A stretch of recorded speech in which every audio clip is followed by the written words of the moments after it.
7:03, we'll get underway. Good evening, everyone. Welcome to tonight's meeting of the Oakland Mills Community Association Village Board meeting. As always, we're going to start with a couple of administrative items, the first of which is to approve the minutes from our July 11th board meeting. Is there a motion to approve those minutes? I got a motion from Warren. I'll take a second from Bill. Any discussion? All in favor? 1, 2, 3, 4, 0, 0.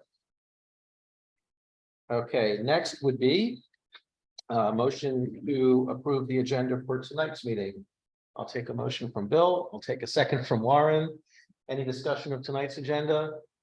All in favor? 1, 2, 3, 4, 0, 0, and we are underway. Okay, next up, we have resident remarks. Any residents in attendance in person or online is eligible to make remarks of up to 3 minutes to the board. You can do that by raising your hand if you're in the room or raising your hand if you're online. Anyone for resident remarks? Going once, going twice, gone. We'll give Rebecca a moment to get situated before we go into new business. Now you're good. You're good. We're 5 minutes ahead of schedule.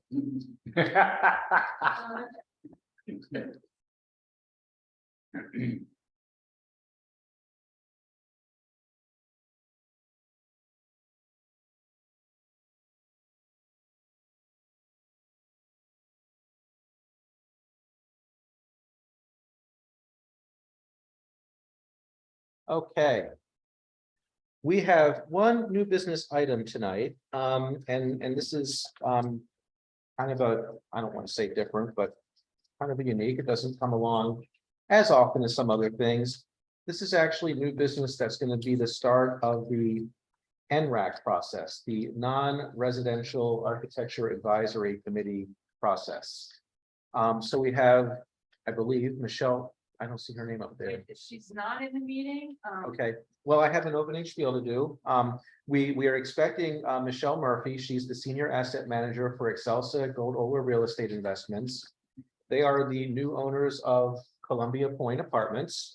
If you're not familiar, Columbia Point is the complex down, or actually up, it's north, toward the top of Stevens Forest Road.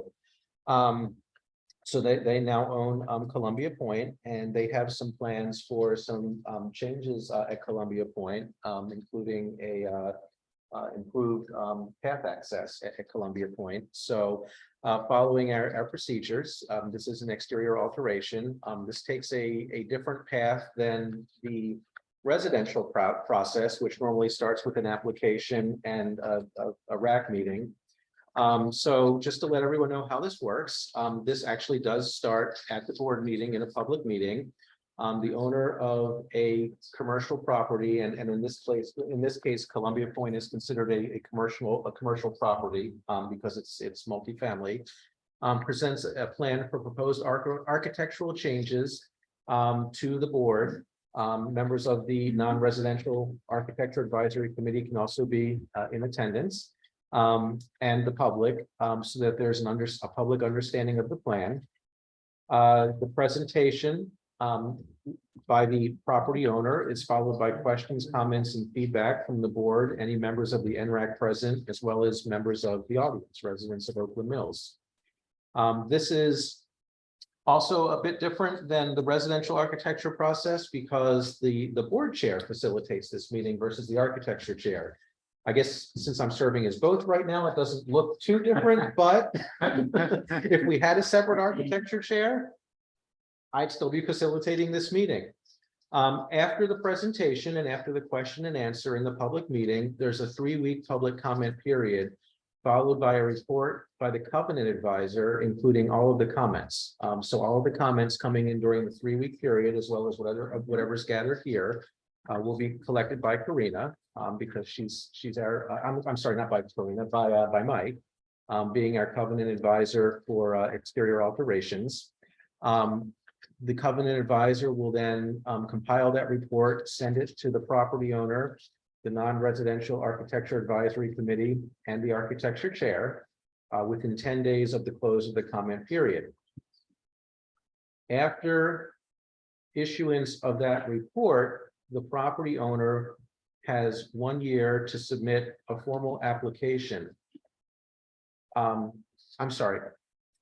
Within 1 year of the initial presentation to the board, within 1 year of tonight, the property owner can submit a formal application. In the application, obviously, they have to lay out their plans as they're doing tonight. They also have to respond to the report of public comments and submit any other information as required. The NRAC will follow its application process, review the applicant's submission, and make a recommendation to the architecture chair. So in that way, it sort of becomes similar to the residential architecture process. Okay, are there any questions about this process? All right. Well, now all we need is someone from Excelsior Gold to make their presentation to us. Yeah, which I'm not sure where they are. I had a confirmation. They do have 1 minute. It's not 7:10 yet. Okay, all right. So we'll give them a little time. There, what happened, I think, is they, on the way over, going to Oak Mills, they were enjoying the sightseeing and got lost within Oak Mills, looking at all the beautiful sights. I think that's, They were stunned by the beauty you got it overall.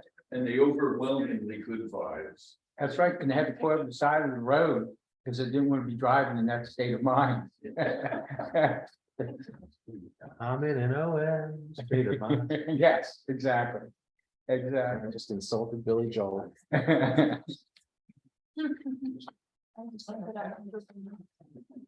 doing the stretch right now. But I can't quite. Cover the They're tires. small on the map. Do you happen to have her phone number where you could? Yeah, I text can. her? Okay. I was all excited to be 5 minutes ahead of schedule too. I think it's a conspiracy at this point. It's the internet. And- Super steep, like walkway. It's just karma. Yes. The new path. This is. It's because I didn't do that Tide Pod challenge. The internet's getting back at me, right? Yeah, I mean, I'm not gonna say there are no good, but it's all. Okay. So this is. That's the path. There was That's the, yeah, the one that was. towards 20, yeah, it's the best one. Show me the pedestrian information. Oh, you can't, but it would be like, Into the here, path. it's like. Okay, okay. So she had Gotcha. 7:15. Okay, so that's it. Okay, so it's okay, she's still within her half hour. That, it's that. Right, and you can see the parking lot. Yep. This has to be down. So there's the. Okay, I see it. Gotcha. So, So is this the path right here that kind of leads to that? it's not that close. Okay. So Okay, this is thank you, the- Rebecca. This is stair. thing. And this is just the path, right? And so from that's the. Yeah, but I can't figure out where. It's a proposed connection path, but it's connecting to this right of way that I don't know what the right of way is. That's nothing. It's not. Yeah, because it would be right here in the tree. What is this? I think that's the edge of the property. They wrote it for someone who's in their 20s. And that was probably a big giant thing. Right. Just trying to. They shrunk it to one page. Mhm. Oh yeah, this is one of those big things that. Yeah, that's why if they were here and they were presenting on the screen, they might be able to figure it out a little bit easier. And they could explain it. There she is.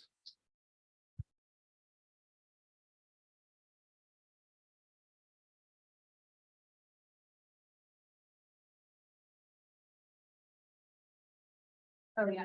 Looks like I her. can go in satellite, you can see. Again, I don't know if you see it, right? It's a code goes to that. Yeah, it's her audio is still connecting. I still don't know what the old path would be connected with. Ms. Murphy, can you hear us yet? Okay. so Yeah, the her, old it path, says her audio is still, there we go. Ms. Murphy, can you hear us now? Which is a very steep section. Right. But instead. She's muted. You're muted. Maybe She's muted. make it a condition that they remove all those street signs. Do you have to What is unmute her? that? No, I That- can't. It's not a- It's definitely muted. Do we have a sign? There we go. There we go. She's unmuted. Now you're unmuted. You hear us? Okay, I'm dialed in. Yeah, I can hear you. I'm dialed in as well. So just want to make sure I don't got the computer audio going too, but everything sound okay? Yes, we hear you now. Good, So okay. welcome. I think Brigitte has already gone through this with you. I've already gone through basically how our process works, and why you're here. So unless you have any questions for us about the process or how tonight goes, we're ready to turn it over to you for the presentation. Okay, great.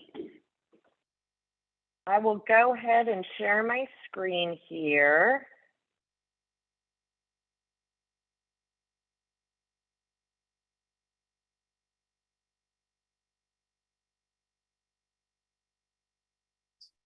Okay.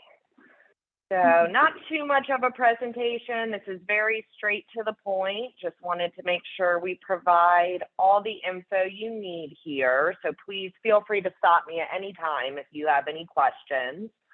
But we're proposing 2 capital improvements to the property.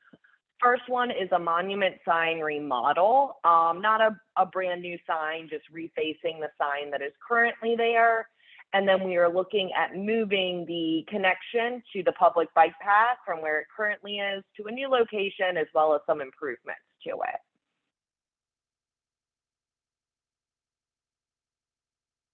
So the reason behind these projects, obviously it's a new owner at Columbia Point, along with a new management company, which I work for, Gold Dollar. The current sign does have the Morgan branding on it, so we do want to get rid of that and of course have it updated to match our current sign. Very similar as you'll see in the rendering as far as colors and everything, just taking that Morgan branding off. And as I mentioned with the bike path, just looking to relocate to a more favorable location for the residents. We'd like to open it up to make it easier for bikes to get from our community down to the public path. And then we're looking at, we do have a community bike rack on the property that we are looking to relocate over to this path entrance to really encourage use.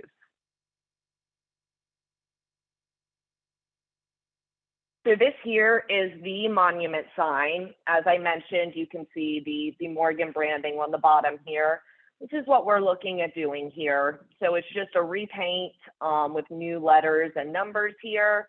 And the sconces are optional. So if you have any input there, we are more than welcome to hear that. We have not made a final decision, but everything else here is finalized, how we would definitely do that.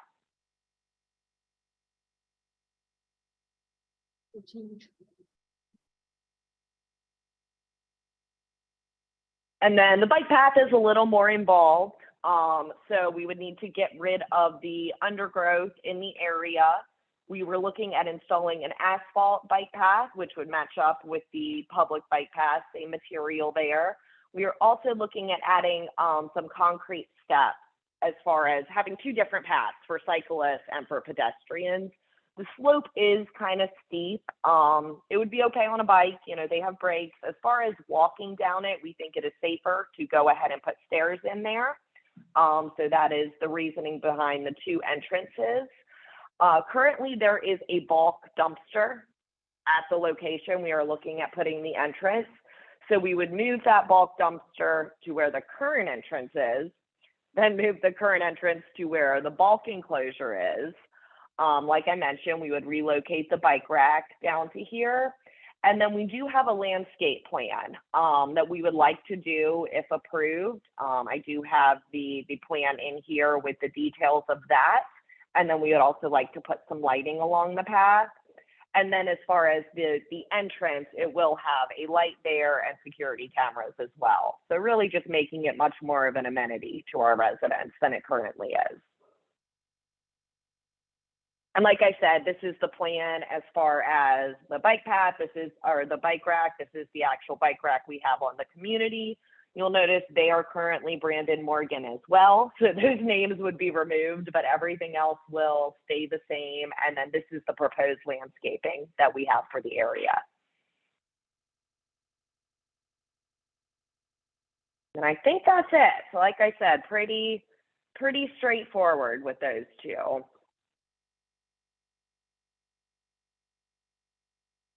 Okay, thank you. So I'm gonna open it up for question and answer now.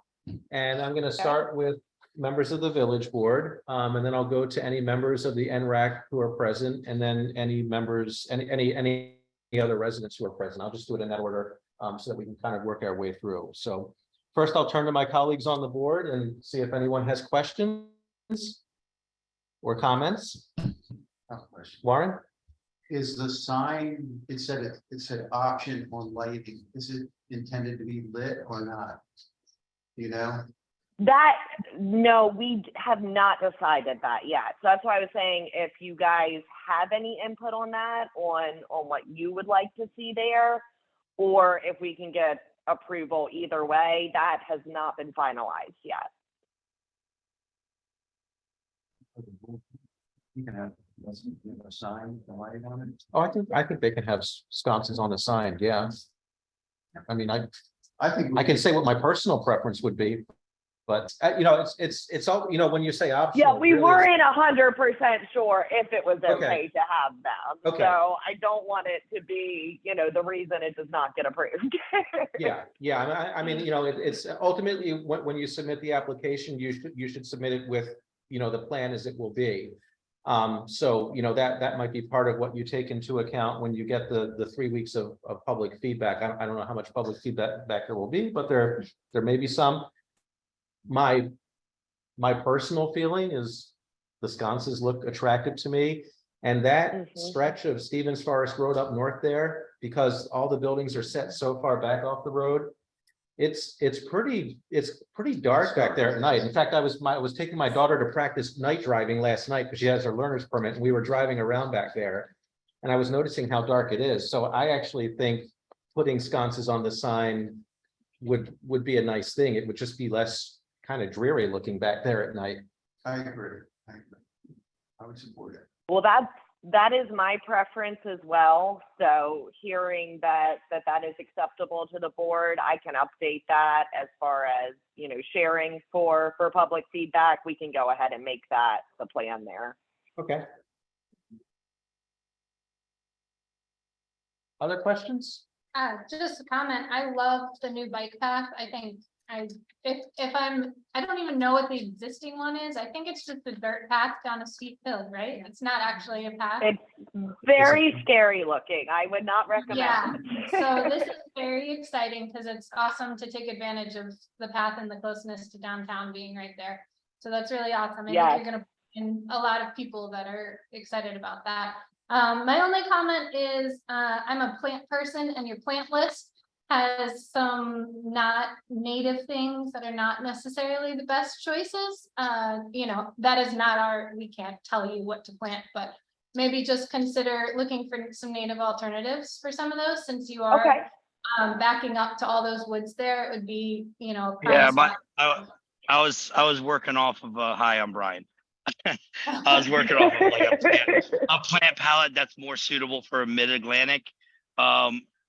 They are native to probably more Appalachia kind of plantings. And I chose those more for they are deer repellent as well as deer resistant. The deer, putting, like, for example, putting regular emerald green arborvitaes, deer would go after and put in green giant arborvitaes.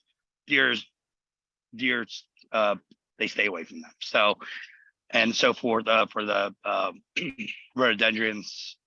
The only one that's not so native are the junipers, which I'm okay with subbing out with something a little bit more native. Yeah, and the loriipes. But The the loriipes, I could sub that out. I basically just want to do a perennial ground cover, just for maintenance. You don't have to keep up with the mulch as much as doing like another kind of perennial or a ground cover. I want something that's going to spread not too invasively, So that's why I picked that specific one rather than say an ivy. But we could definitely, there's dozens of ground cover that we can use. That's attractive. Yeah, I appreciate your thoughtfulness. Golden ragwort might be a good one for there since you are kind of in the woods. Yeah. Yep. Of course. But that's up to you. I appreciate that you're thinking about that. Other questions? or Yes, comments? Brian's my colleague, if you guys didn't figure that out, and he's our landscape guy, so any landscape questions, he's your person. Bill? I like that you're looking at better connectedness. When I was in that area a couple years ago, when we were doing a clean out of the CA owned land along the pathway, I looked up at Columbia Point and said, it'd be really neat if they had a much better connectedness to the pathway, a much safer connectedness.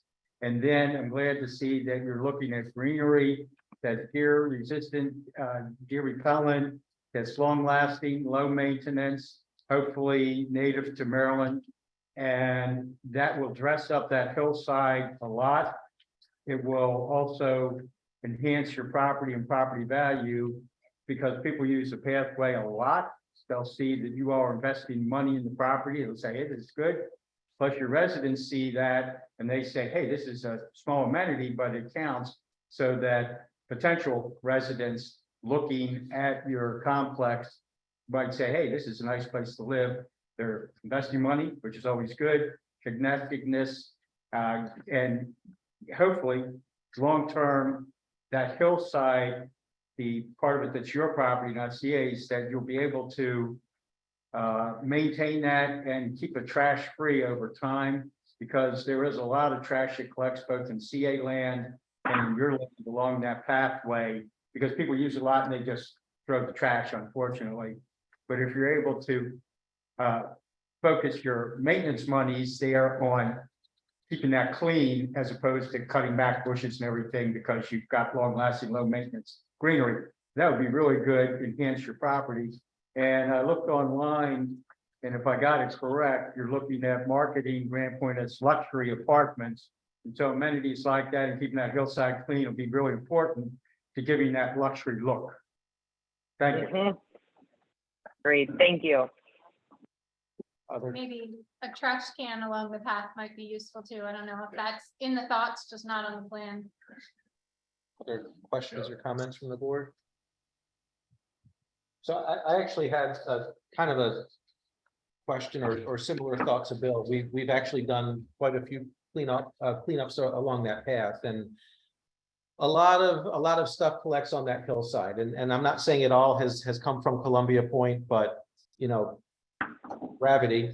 If it's on the hill, it probably came down rather than up, except when the wind really carries stuff up through there. I was wondering if you're also considering, doing anything, maybe like with landscaping, creating a natural barrier sort of between like low ground barrier between Yeah, the that's a good and the idea. At least, hillside that would kind of capture things before they come off the parking lot. yeah, we could do a low lying deciduous hedge or something just to kind of, it will make it easier for our maintenance crews to upkeep that part of the property, and as well as keep trash from blowing down the hill, like you said. Yeah, I'm thinking it would help with that, and hopefully also help to sort of funnel people toward the path you want them to take rather than the quickest shortcut through the trees.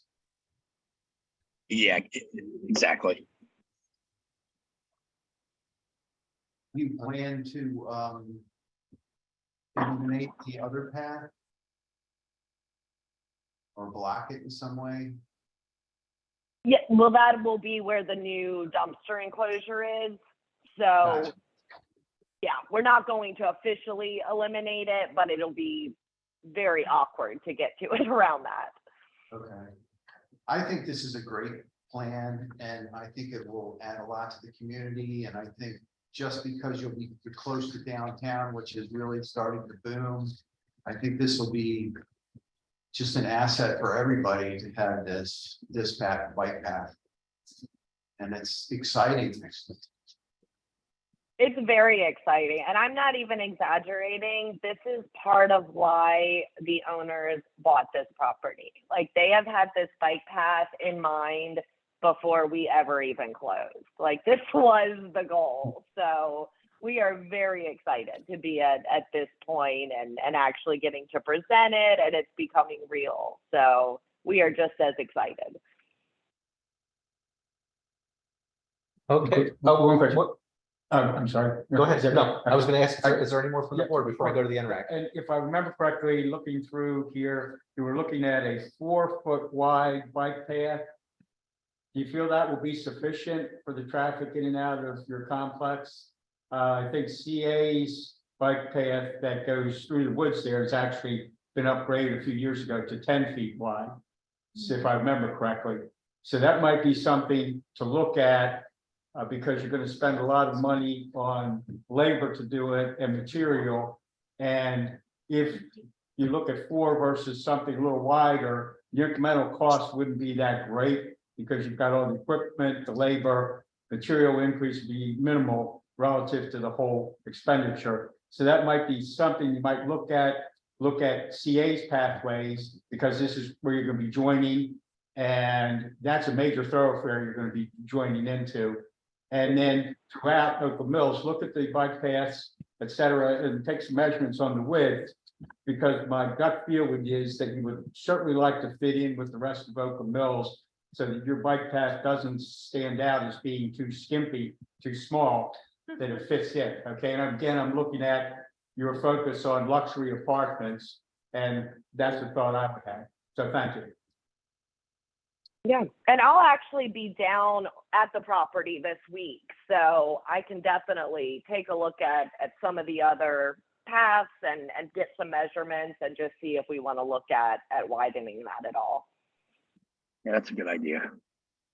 Yeah, I think widening the path is a good idea.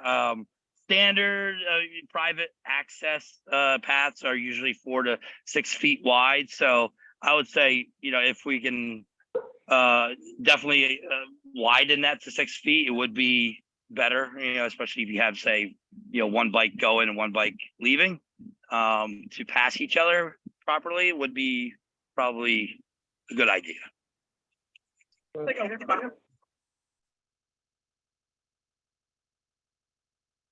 Any other questions or comments from the board? Okay, do we have questions or comments from NRAC members who are present? Hi, I'm Valerie, and I'm on the NRAC board, and this is really interesting to me. I'm wondering, I know you're gonna move the bike rack. And I'm wondering if you've done any kind of research on whether the bike rack is sufficient for the number of people that have bikes. And also, I'm wondering if, I haven't been down there, I haven't seen what the bike rack looks like, but I know that bicycle theft is pretty rampant around here. And I wonder if there's any kind of protection for that. Anything that could be done, or maybe it has been done, I don't know. Sorry, I'm having a hard time hearing. I got bits and pieces. Turn the camera around to Valerie. Yeah, I can move is it. that the camera? Yeah, we included that. That's the We camera. included That's the that. camera. The mic's up front, the mic's up. Oh, front. there's no microphone on that camera? Oh, That's the okay. camera, the mic's up front, Sorry. yeah. Mike's up The here. mic's there, right there. Okay, There you go. okay, Yeah. now I'm talking to you. Much better. Okay, I have not been down to the property. I didn't realize that this was going to be part of the meeting tonight, so I'm really interested in this. I will go down and see. I understand that you're planning to move the bike rack, which is great. I wonder if there's been any kind of research done into whether there are enough slots for the bikes that people own. And I'm also wondering if there's any kind of protection against bicycle theft for the bikes that are in the rack. Because bicycle theft is a growing occupation in Columbia and particularly in Oakland Mills.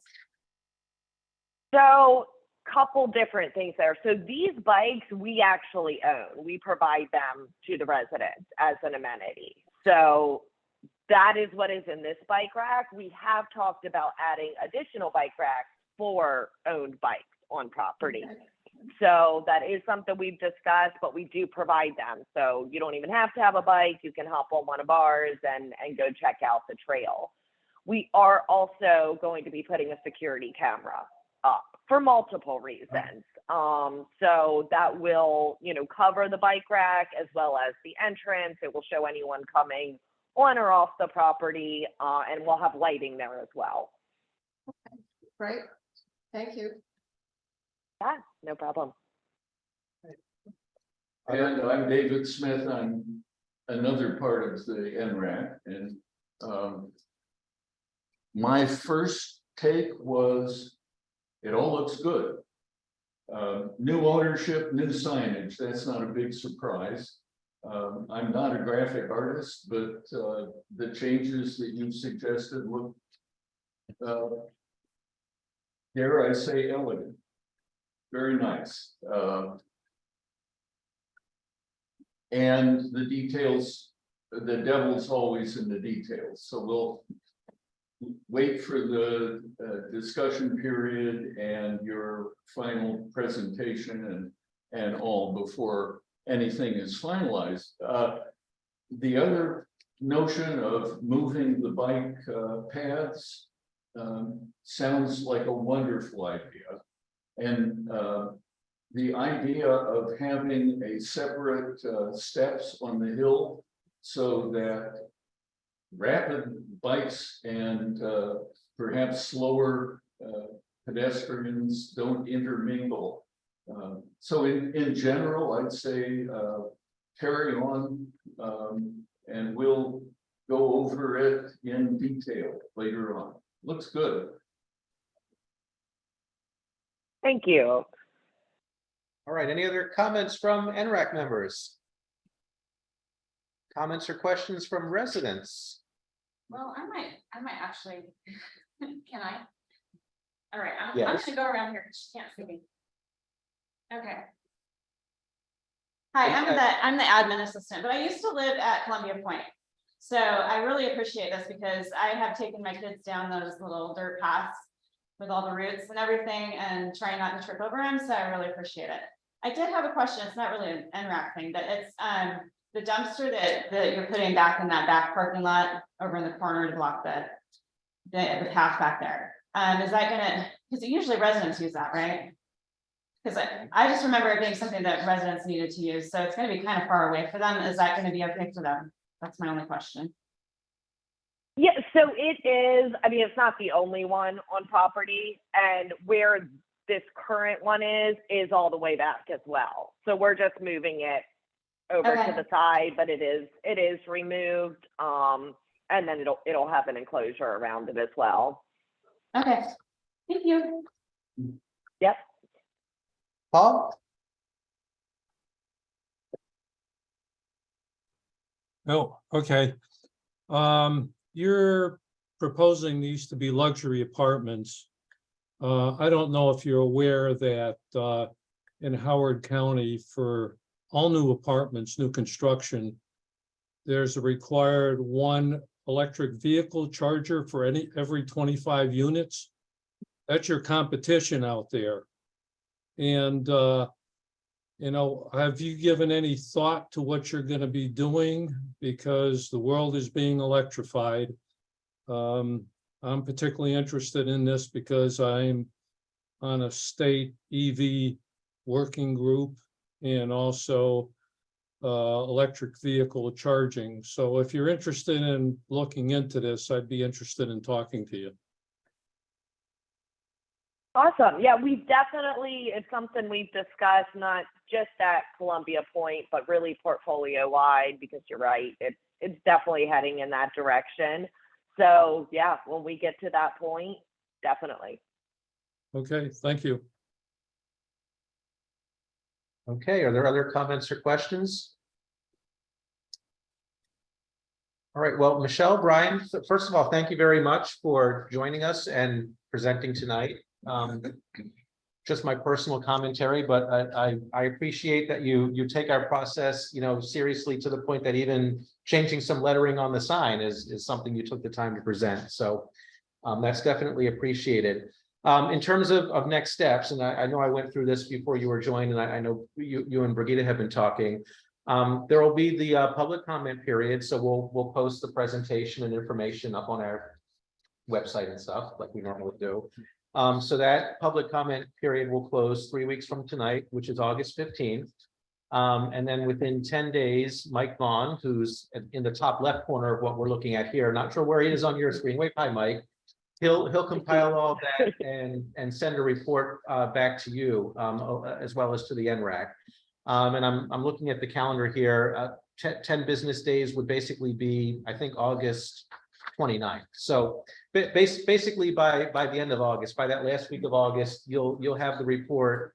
And then you have a year from tonight to submit the formal application that incorporates your feedback to any comments you receive and proposes the final plan. Any question about what happens over the next 3 or 4 weeks or the application process? I don't think so. So we'll just kind of wait. Like I said, I will be at the property this week, so I'll definitely take this feedback into consideration. And then just excited to see what kind of comments come from this. And of course, excited to submit for that final. So yes, thank you guys very much. This was much easier. I was nervous, I'm not gonna lie. This was much easier than I expected. So thank you for being gentle with us. All right. Well, thank you and welcome to Oakland Mills. Thank you guys so much. Okay, good night. You're We'll be welcome to stay talking and see what soon. else we do here, Thanks. but you don't have to. It's been a long day, but I do appreciate it. One of these days, someone will take me up on that offer. Oh, yeah, I do want to stay. Maybe I next want to time. hear all about this form. Okay, Thanks. thank you. Thank you guys. Have a good night. Good night. Okay, next up in old business, we have the item that was tabled last week, and that is for the board's consideration, the revised exterior alteration application draft. And thank you to members of the RAC, to Mike, to Brigida, I think to Amy as well. Amy, Carrie. That's Carrie, Karina, basically the whole crew. Everyone who touches any office material or architecture had a hand in this. So this is the new exterior alteration application form we're proposing for adoption. And I'll highlight some of the major changes. So, first of all, kind of structurally, it's broken up in a way that we hope is easier for everyone to follow. So really the first 2 pages are for the resident. Name, address, phone, email, all that stuff is carryover. Now we do have a nice checklist that hopefully will encourage more complete applications, because you can just go through and check the boxes for the things you have, or if you finish and you have an unchecked box, there's something you still need before you submit the application. The usual description of the changes, the owner's signature, which is required. And now we have the 2 signatures on the bottom as acknowledgement of residents neighboring your property. And we do have language that says that we encourage residents to obtain signatures as neighborly courtesy, but it's not required. And the reason we have to say encouraged but not required comes actually from the former legal counsel to CA Sherry Fanneroff, who told the villages that really we can't require surrounding resident signatures as part of the application process, because that effectively gives them veto rights over alterations, right? If no one will sign, then the application never gets to the RAC, never gets to the architecture chair, and the project can't continue. So we're going to continue to encourage that as a neighborly courtesy. We can't require it. And then the next page, page 3, we just took what used to be village use that sort of continued on the old form and put that on its own separate page, which hopefully will make things easier on the resident. I know since I've been acting as AC chair, it would make things easier for me because I'm usually scrolling to find the point where that part starts. Now I'll just know to jump to page 3 and it's all going to be right there. I'll see the RAC recommendation and then I'll see what I have to do. And then what we've added to the back, the next couple of pages is just some additional information for the applicant. So tells them where to go, to look at the guidelines, so they can look at those before they make an application. Tells them about other things that may be required, other entities that might actually have a role in this process, because remember, all we're doing is approving things, done to the exterior based on the covenants. We're not Howard County. We don't do zoning, we don't do code, we don't do anything like that, but these are all things that residents have to consider. And then, kind of lays out our process, lays out some of the rules, gives helpful tips about how to work your way through our process. So that's what the group has collectively come up with, and we wanted to take this before the board because while it doesn't really change our process, it does alter the form that we've been using for many years. It does change, some of the language, especially around the surrounding resident signatures, and then, the rest is sort of just reformatting and moving things around a bit. Any questions about it? Comments? Probably note that, after it's approved, that I'll probably go through and fix some formatting, just like minor things like, spaces and different things like that. To make it easier for the fillable form. Yeah, it won't change any content at all. Yes.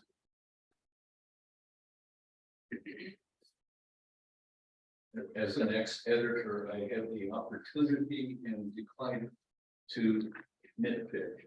I figured that would happen. And the parts that are lighter ink, they're not actually lighter ink, they're actually red. But that's the way it comes out on the black and white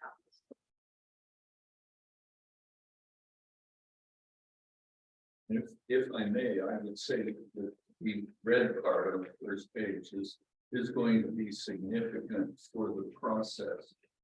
That we have the experience of receiving absolutely phenomenally wonderful applications that are complete, have wonderful documentation, great drawings, and then 3 or 4 folks will come in and not be prepared, and it just seems unfair to the folks who are doing the homework, are doing what they're asked to do, to hold them up during the process of the online meeting, where hopefully one day we'll have person-to-person meetings. So this, I think, will make a big difference for the process of those Thursday evenings. Bill? Question. 2 passages, page 1, the red ink, incomplete applications will be returned and will not be processed or placed on the agenda for review, etc. Page 5, 3rd bullet point. Please be aware that once your application is submitted, it must be reviewed within 60 days, etc. Now, am I correct in that incomplete applications do not start that 60-day clock ticking? That's correct. Okay, Yes. and that might be something that we might want to make very clear, because page 5, 3rd bullet point says, please be aware that once an application is submitted, a resident might think, once I turn it in, the clock starts ticking, even if they send it back to me for additional information. It started ticking when I submitted it, and that might be something that we might want to clarify language as to when that clock starts ticking. Complete. I was just gonna say, we actually discussed that in one of the meetings we had, and we forgot to add the word. It should say, please be aware that once a complete application is submitted. Yeah. It should be complete, yes. And what I was thinking too is submitted and accepted. Okay. Maybe Yeah, that's good. submitted and accepted. Yes. Meaning that we will process it because it is complete, so complete. That please be aware that once a complete application is submitted and accepted. And it's, to me, that would be a little clearer as a resident. Okay, what do they mean by that? Okay. Just to clear that up so there isn't any misunderstanding. But overall, I like the structure, the layout. It makes the information easier to find. There's a whole 2 pages helping the resident say, here's what's important, here's where the information goes, here's how to find information. It's a big help to the resident. That information was available on the website. It was just, if you went and looked for it, it was there. Now it's part of the application. That's good. That's very good.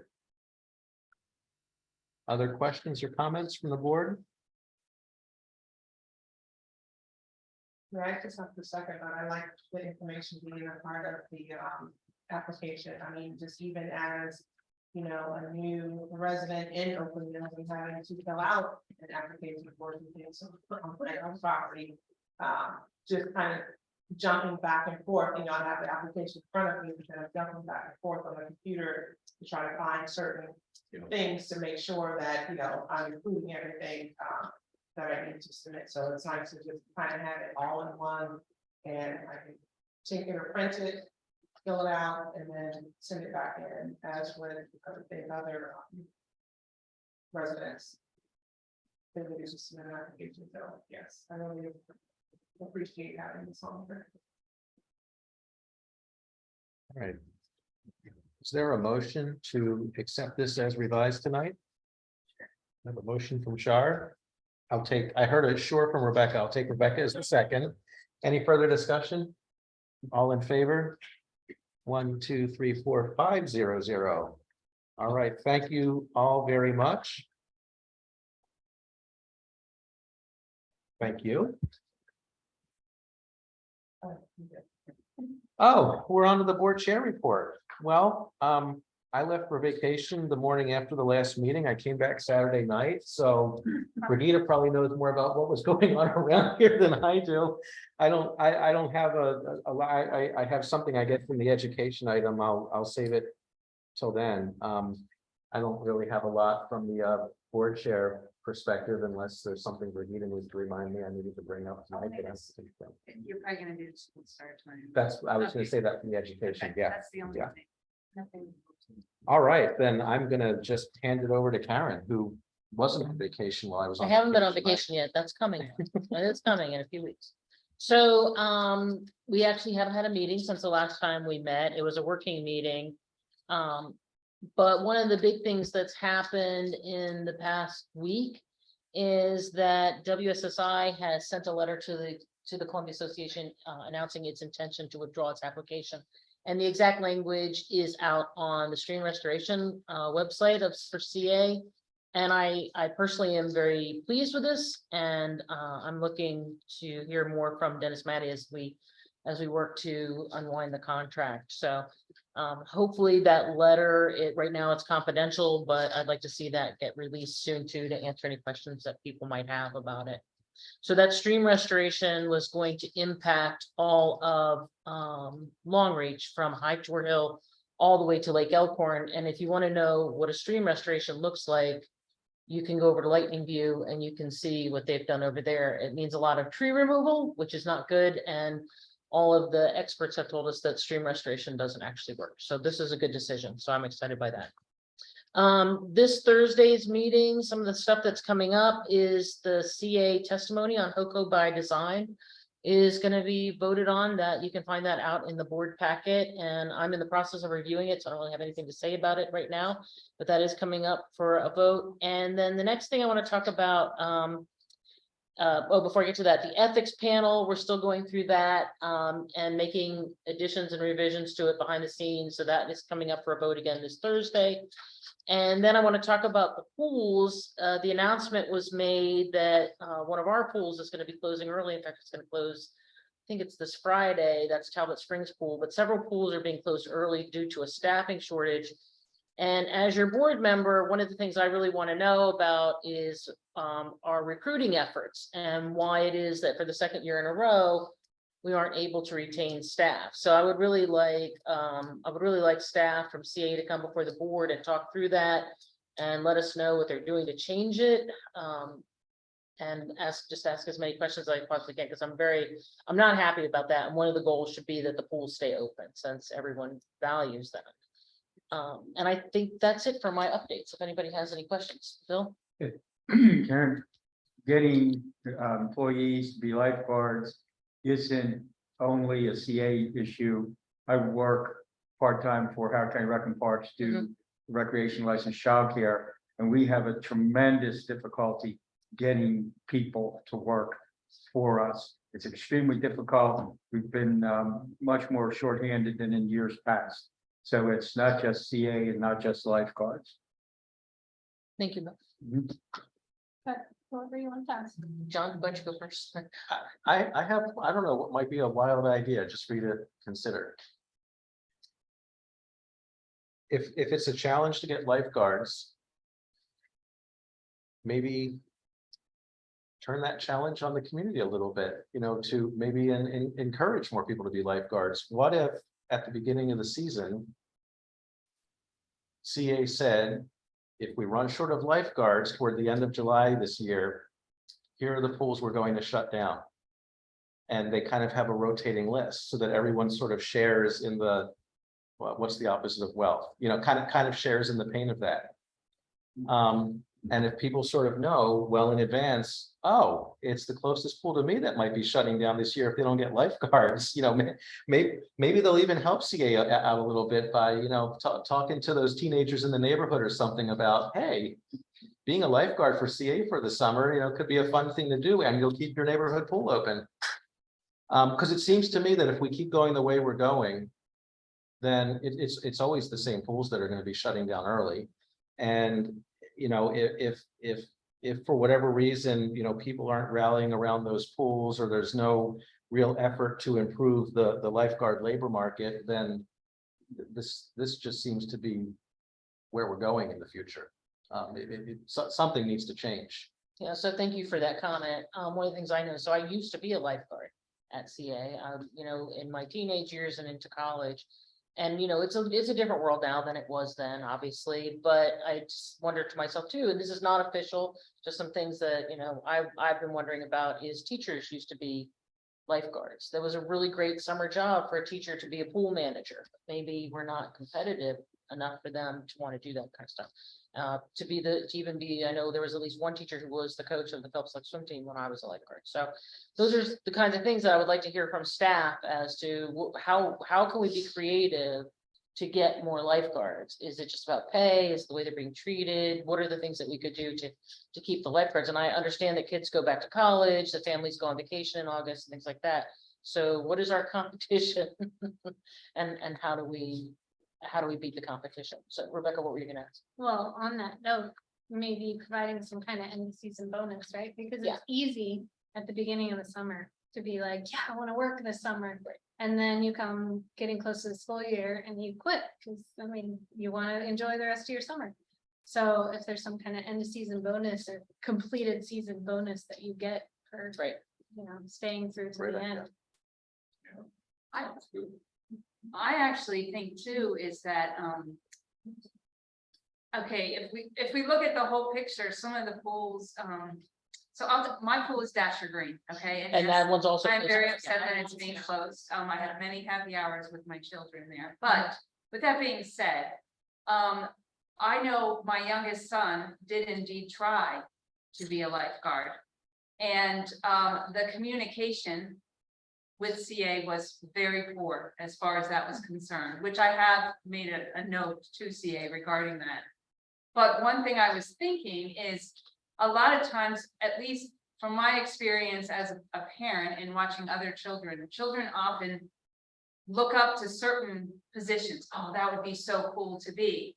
So perhaps start like a trainee program, like they have counselors in training for, when my son has worked with him now, all my sons. So maybe do something like that to get kids excited about being a lifeguard and especially and I know for my oldest son, all of his friends who were on the swim team were also lifeguards. It was like, and it was a whole community thing. And I kept on encouraging him, don't want to be a lifeguard. It seems like a really fun thing to do, but he did not. But all the rest of his friends, and they would swap shifts, and it was kind of a whole social thing. So I feel like, as we all know, COVID kind of changed the whole dynamic, but I think we can absolutely bring it back. But like I said, have some sort of trainee program and a reason why being a lifeguard for CA is really exciting and, Yeah, I don't know what the insurance requirements are around all those types of things anymore, Brigitte, because Yeah. it's slightly different than when I was a lifeguard. I know that the first summer I was what was called a swing guard. I didn't have a permanent job. I filled in for people who were out for the day for some reason. I never didn't work a single day. I worked at nearly all the pools, and then at the end of the year, as other lifeguards left, I got a permanent job because I had been a swing guard. And so, yeah, I need to ask about all of that, and I'd like to see the whole board ask, because I think, several of us, our neighborhoods have been hit by this. So Longfellow, Dasher Green, and I do know that when I lived in Long Range, the Locust Park Pool, even before any of this happened, always closed on August 7th, so, or first week in August. So yeah, something that needs to be looked into is why we're not, what can we do better to staff our pools? What about like, for the pools that are struggling to do some sort of like buddy system? Yeah. I know that in town center, we kind of have the same issue here and there for some of the summers where the lifeguard wouldn't show up and then they wouldn't let people in the pool because they didn't have a lifeguard. And one day she was there, I went out and I spoke with her, and I'm like, I was like, when you leave, trying to get her to understand, like, when you leave, like, no one can access the pools, like, I can't even, my son can't go and swim. Right. And she's like, I get tired of being bored. She's like, I'm out here by myself, I'm bored, because if she was by herself, so I started thinking, I'm like, maybe if she had, like a buddy that was doing the lifeguard thing with her, then times where there's nobody in the pool, she's just not sitting there baking in the sun, waiting for people to come and enjoy the pool. So, and Yeah. just maybe at those particular pools, not all of them, but just the ones that, we have trouble staffing. So I don't think like when we do staff pools, no lifeguard is ever there by themselves. So that's good Okay. news, right? So for the Columbia pools, but it is something to consider is like what, all the different things that we can do to retain staff. Yeah. Yeah, so thank you. I talked to Marty Saturday and the head of aquatics. Right, And he said that COVID would really hit them hard, so they had lost a lot of their training. So the people that are supposed to be managers now don't have as much training and experience as other years because of that. The other thing he said was, if you're in sports now in college, you're gone by August 1st. You have to go to comp, and sometimes it's earlier than that, sometimes it's in July. yes. High school starts August. So, I've been in college in years, but so I didn't realize it was that serious now. It's like, you have to give up basically all your summer for that. So Yeah, it's so, the first yeah. thing we had a problem with. Yeah. Some of my nephew's friends play football and they're barely graduated from high school and they were already off in football camp. So, Yeah. There's nothing we can do about that. Right, There is- so that's me. I'm good. Thanks. Thank you, Karen. All right, Brigitte. Okay, well, as you see in your packet, I heard from Andre Miller, who is the new senior auditor over at CA. We met him at the last village managers meeting over Zoom, but we did meet him. But he did review our fourth quarter FY23 financials, and he there was a $25 error, which I sent back to our accountant, who realized he put it in the wrong category, and so she has made, she has made the adjustment. And I highlighted where the adjustment was. I wonder why that was. And as we. Gray. Oh, it's in gray in there, sorry, yeah. And so basically I need to have you review and vote on it again. Because it has to be voted on in order before Jonathan can sign and I return it. Send it back to CA for their records. So. This is the same one we looked at before. It just has the $25 fix. Yes. Yeah, so That's- basically the year end from FY22 did not match up with the beginning of the year for FY23. And she just had it in it was a $25 charge that she had in the wrong place, so she literally just. When I got it yesterday, I'm going, where? And I was adding, subtracting all these different numbers, and I said, well, it's the accountant's page, so I know where it is, but she has the one that has to fix it, so she fixed it. She actually already sent it to Andre from her, but of course, they need to vote from the board and the signed documents to have in their files. So it's a 0.01% error on that line item. Yeah. Which means it's even smaller across our total Yes, very financial thorough, statement. which So that's I'm good. gonna say that that is not a material error. Right, Right. it's not worth our time. Is there a motion to approve as slightly modified? Bill, is there a second? I second. Warren, any further discussion? All in favor? 500. What is this, like the third time I'm gonna be signing these? Yes, I know. So that is that fun part. A couple of other things, a lot of the event updates are just copied from the last time because of course they're still upcoming. But I did want to give an update about the festival, unless Amy want to give the update. No, she's like, no, I didn't. So Amy has secured all of our performers. And she is secured a couple of food trucks, still working on one more. And she has just this past week opened up, sent out the vendor application for crafters and community vendors. She sent it out to last year's mailing list as well as some other people who had reached out to her. And she has put a lot of stuff on the website, which is still being updated as she gets more information. And we've put out there that we are currently accepting vendor applications. As the schools go back and the PTA start meeting again in August, she also will be reaching out to them to hopefully get their participation as well.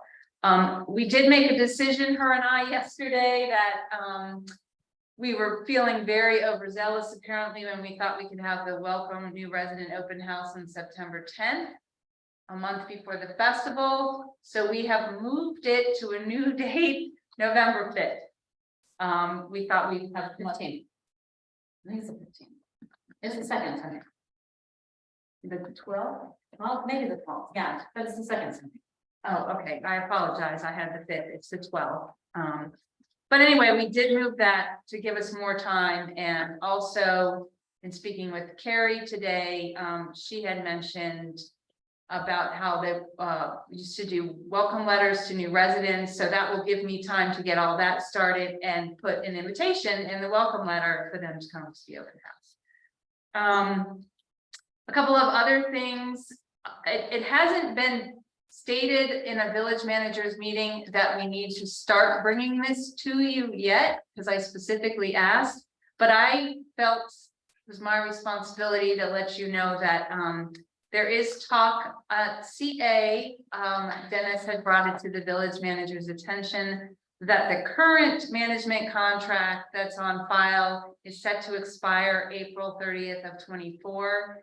And they are looking to extend it an additional year.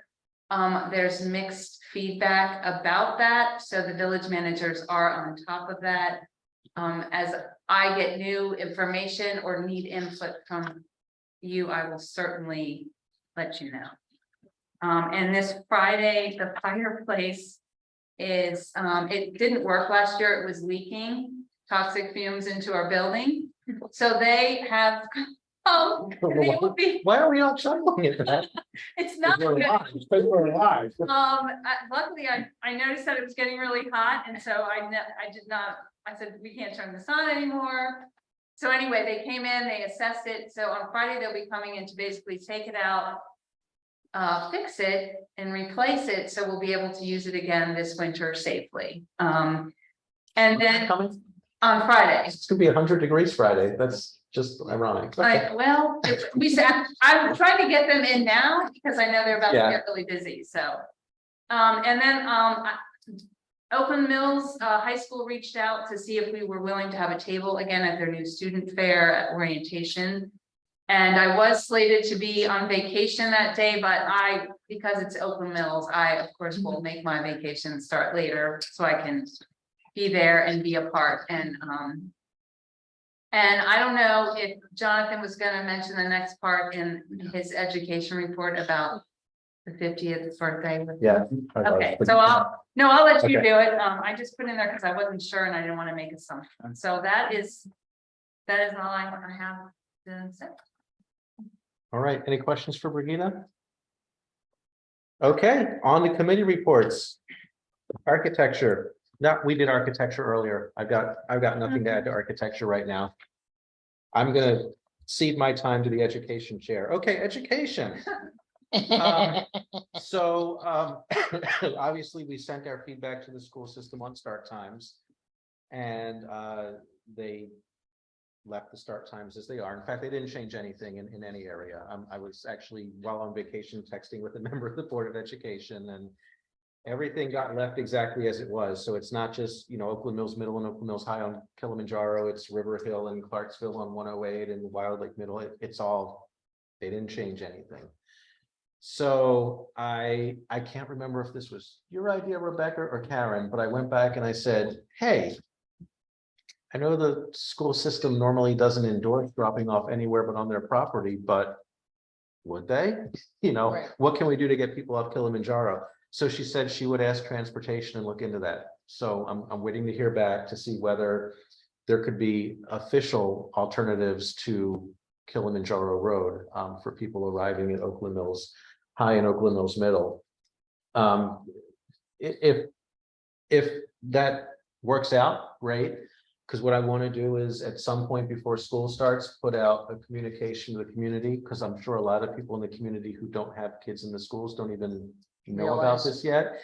And say, look, this is going to be the situation around the middle school and the high school. Here's the time they're going to open. It's the same time. Here's how many students attend both of these schools. Be prepared. But more importantly, the other thing I want to put out is, here's who to contact if you experience problems. Because if we have, 100 residents the Tuesday after school opens at the village board meeting complaining to us, we basically did what we can do, right? We can't determine the start times. We can't determine the traffic pattern. We can't do anything but advocate for the community.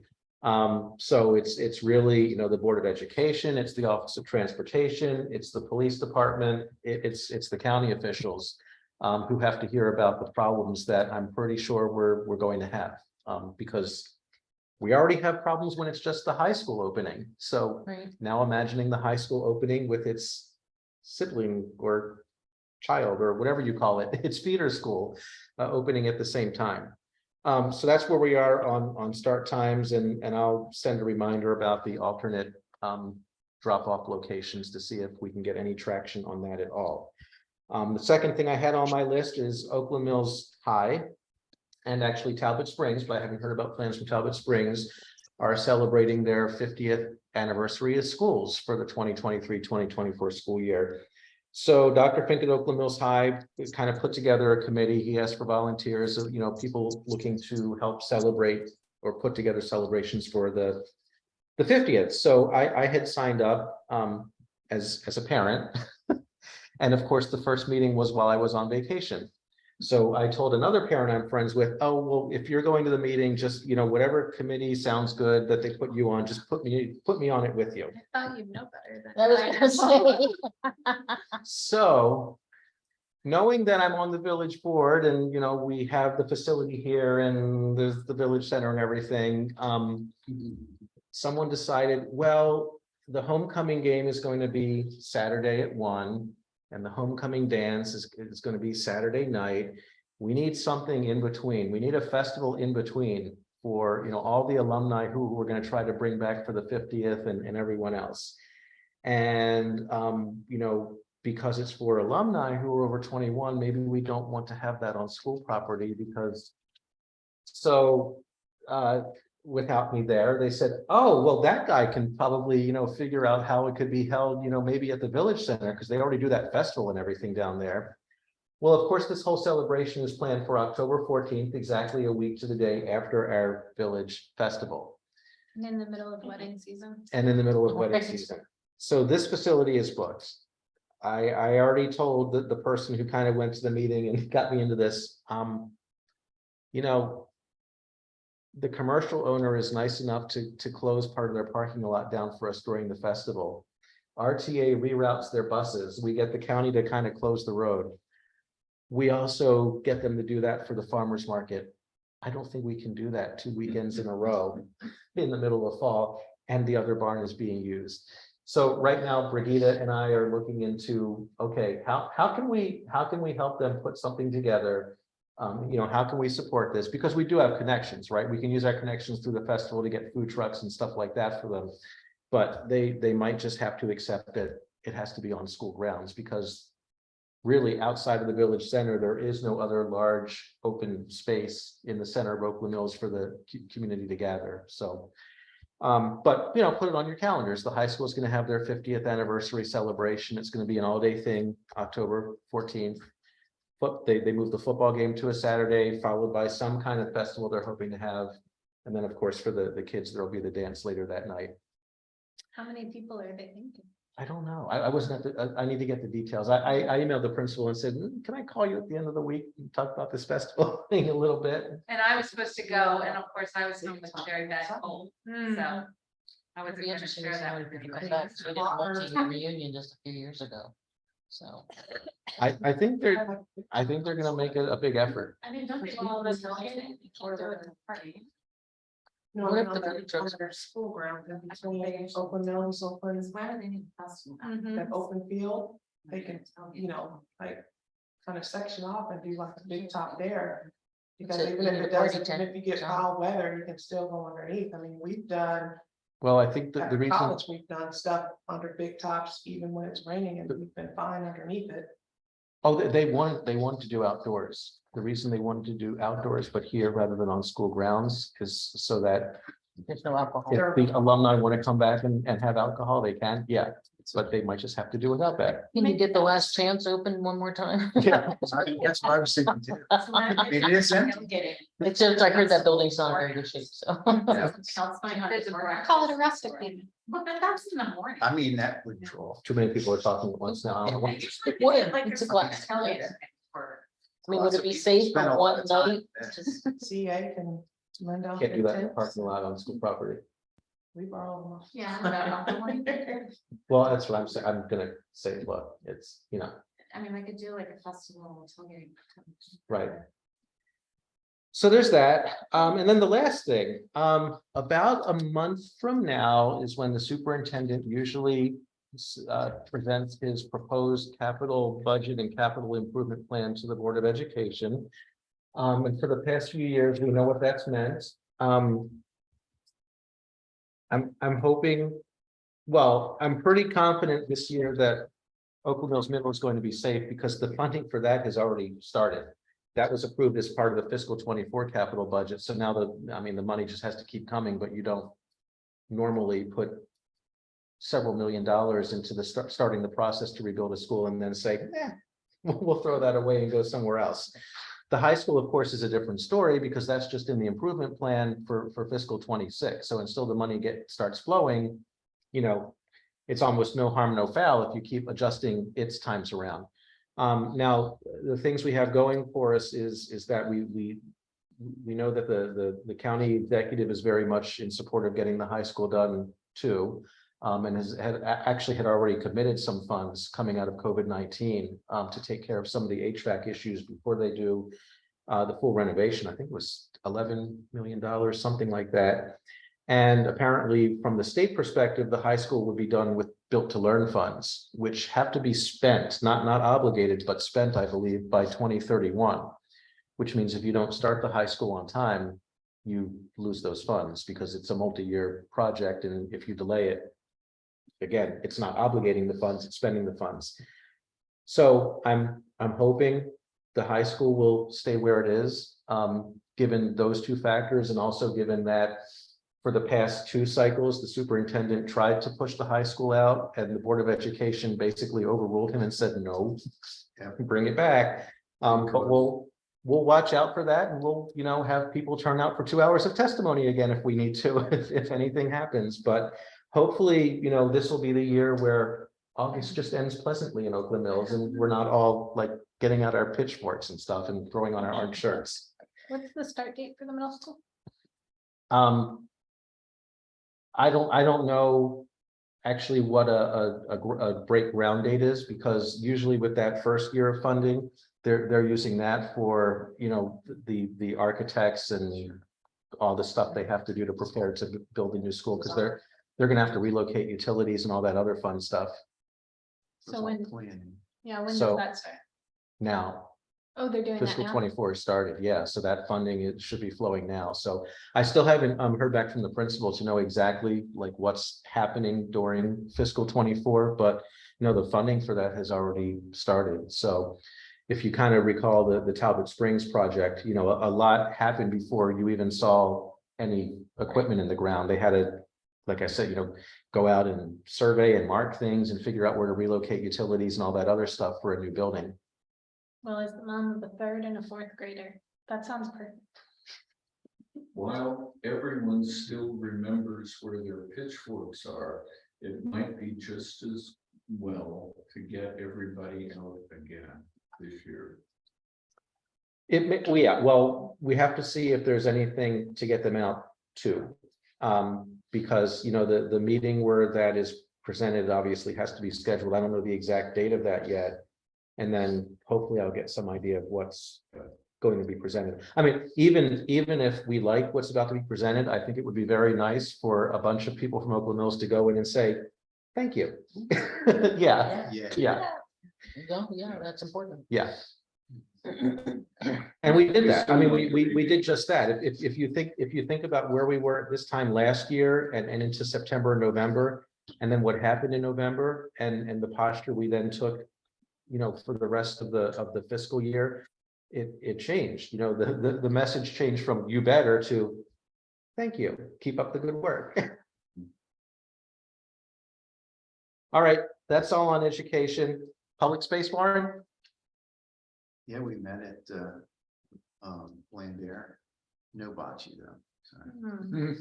Hmm. Just a couple things. Blue Coat, there's the path crosses Blue Coat, and the county told me that the CA was going to move the pathway so that it would go all the way across, directly across, and then they could put a crosswalk in and they could put ADA compliant. Where's it gonna do this? Blue Coat. Like where? Yeah. but Where like- the path crosses, Like right there, like it goes to the, it goes towards the tunnel. yeah, Yeah. So they're gonna put a crosswalk there and, oh, a crosswalk across Blue Coat. right. Okay, I got you. But then I talked to CA and they said, what are you talking about? Hmm. So anyway, they met and I just heard from, Jen Wu. She's the engineer that basically has to sign off on it. She's kind of been a little, because of the curve, it's the side, there's a sideline or issue, and people park their cars there, so they have a solution now, and CA has agreed to do it, so it is back on track. to Okay, happen. I was gonna say, let me know. They have Yeah. a solution. Yeah, CA is gonna actually move the pathway a little bit. Hmm. So On that- which side? On the I tunnel don't know side? that. Okay, okay, I don't know all the details, that's all I know. okay. But she said that, so it was a very bad connection. I was over Zoom, I was listening to that, and as a matter of fact, I couldn't hear it, so I said, can you tell me, can you type what you said to me? So she did that. So anyway, the other thing they're gonna do, and I hope you're okay with this. They're gonna put a short bike lane on Thunder Hill Road from 175 up to Blue Coat. Or I not think quite there's plenty of Blue Coat. space for it there. There is, Yeah. and there's no parking there, right? Well, It those- might not go all the way up to Blue Coat, it might go wherever And no, it goes to Lightning View, only goes up that far. It's only gonna, is it only gonna be on the Lightning View side? It's only on the other side, the uphill side. It's not gonna be on the, The only thing is I know that the people who live right on the corner of Blue Coat and Thunder it's Hill not gonna Road, go to Blue Coat, it's gonna go to. they Lightning park View. their vans. Right, it's not gonna go, I misspoke. It's gonna Okay. go to Lightning View. Yeah, I think. There's no parking there. at yeah. all. Yeah.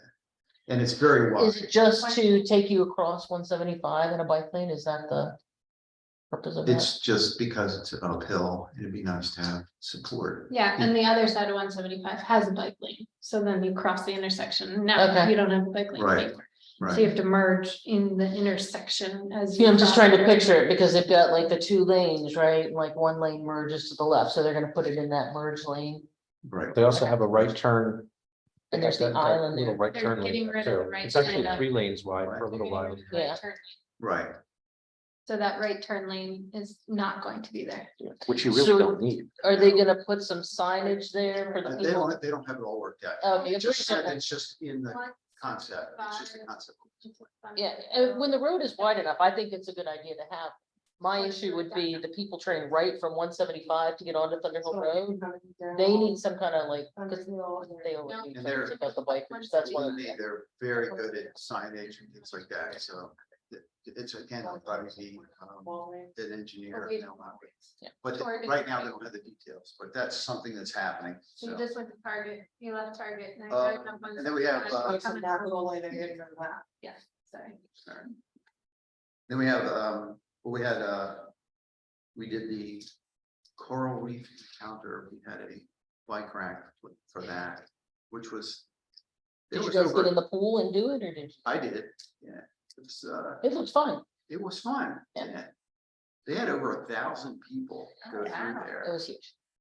it was It insane, didn't feel crowded when I was there. yeah, no, but it, yeah, you did it too, Mhm. and so did, Sam. Yeah, it's good. My kids tried snorkeling for the first time. Well, it wasn't That's really tough cool. to snorkel. I love. Well, we have 3 other bike routes coming up. The Ellicott City Music Fest, that's on August 19th. Open Mills Fall Festival. We're Okay, Doing that. I That's sent you it. a yes on that. you did? Yeah, I think I did Oh. I'm today, sure. maybe. Maybe I didn't. I'm famous for replying and then forgetting to hit send. I'll send you. I have that issue. Anyway, that's 10/7, you know, we're expecting to do that, and then it's called. It's Sustainability Day, but now it's HCC, they have a different name for it now, like Fall for something. Anyway, that's on October 20th. And Bob asked me to mention that because it's a big deal there, they're trying to get a big push, it's on a Friday, so. They're trying to have like clowns and kids, you know, stuff for kids, little kids to come to it. They're gonna hopefully have somebody that'll train on bike safety there and lots of stuff. Yes. Oh. That's why they're doing it. How are they getting? Yeah, that's it, because it's Friday and schools are closed. Gotcha. There's only 1 5-day week of school the whole year. Oh, Is that really? true? I thought- No, it just feels that way a lot of the time. I would love that. Wish I was still in school. They should just go, The kids got a 4-day work week, had to pay for that. everyone else has it. I vote for that. There are some months where they practically do. If you Yeah, look at the school calendar, they're, yeah. That's all I got. All right, thanks, Warren. Hey, we're on to the bulletin board. Amy, got anything for us? No, Brigitte, no, I don't think so. Bill, Nope.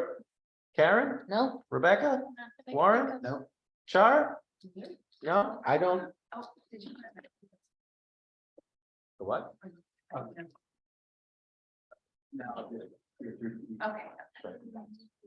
All right, well, I don't have anything either. It's 8:27 and I'm willing to say adjourned, awesome. All right. Thank you guys, everyone, well done. thank you.